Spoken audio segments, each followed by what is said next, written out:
आपण पाहत आहात निपाणी न्यूज, चौफेर घडामोडी।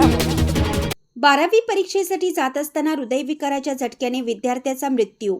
द्वितीय पीयूसी परीक्षेच्या पहिल्याच दिवशी विद्यार्थिनीचा हार्ट अटॅकने मृत्यू झाल्याची हृदयद्रावक घटना तालुक्यातील बंबलवाड येथे घडली आहे। भूमिका माळंगी, वय वर्ष 17 असं विद्यार्थिनीचं नाव आहे। चिकोडी शहरातील चिंचणीच्या पदवीपूर्व कॉलेजमध्ये द्वितीय पीयूसी वर्षात शिकत होती। शनिवारी पहिला पेपर असल्याने परीक्षेसाठी जाण्यासाठी सकाळी लवकर उठून अभ्यास केली।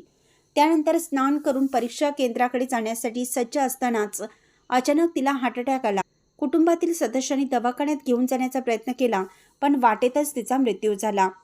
आपल्या उज्ज्वल भविष्यासाठी 12वीची परीक्षा देण्यासाठी जाणाऱ्या या मुलीचा दुर्दैवी मृत्यू झाल्याने सर्वत्र हळहळ व्यक्त केली जात आहे।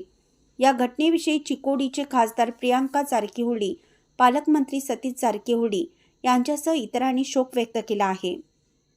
अशाच अपडेट्ससाठी निपाणी न्यूजला सबस्क्राईब करा आणि रहा अपडेट।